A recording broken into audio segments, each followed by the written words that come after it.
अकोला जिल्ह्यातील तेल्हारा तालुक्यातील अळगाव बुद्रुक गावात रामदेवजी महाराजांच्या जीवनलीलेवर आधारित 18वे सलग जम्मा जागरण भव्यपणे पार पडले। भक्तिगीत, कीर्तन आणि प्रसाद वितरणाने वातावरण भक्तिमय झाले।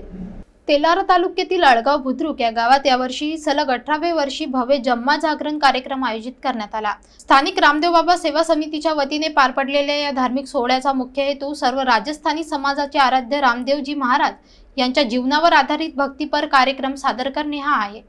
नवीन बालाजी मंदिराच्या प्रांगणात रात्री 8 वाजता सुरू झालेल्या या कार्यक्रमाचे उद्घाटन अमरावती येथील गायक जयजी जोशी यांच्या मधुर आवाजाने झाले। त्यांनी रामदेव बाबा यांच्या प्रतिमेचे पूजन करून भक्तांसमोर कार्यक्रमाची सुरुवात केली। कार्यक्रमात रामदेव बाबा यांच्या जन्म, विवाह आणि जीवनातील महत्त्वाच्या टप्प्याचे सचित्र सादरीकरण करण्यात आले। भक्तांनी पारंपरिक मराठी, हिंदी आणि राजस्थानी भजने ऐकून नाचताना आपला भक्तिभाव व्यक्त केला। या धार्मिक सोहळ्याला नागपूर, अकोला, बुलढाणा, मलकापूर, जळगाव, जामोद, खामगाव, आसलगाव आणि अमरावतीसह अनेक परिसरातून मोठ्या संख्येने भक्त जमले होते। रामदेवबा सेवा समिती आणि स्थानिक महिला मंडळाने फराळाची व्यवस्था केली होती, तर सुंदरकांड सेवा समितीने महाप्रसाद वाटपाची व्यवस्था केली। हा भक्तिमय सोहळा स्थानिकांसाठी आणि परिसरातील भक्तांसाठी एक अद्भुत अनुभव ठरला असून भविष्यातही अशी धार्मिक संस्कृती जपण्याचा संकल्प करण्यात आला आहे।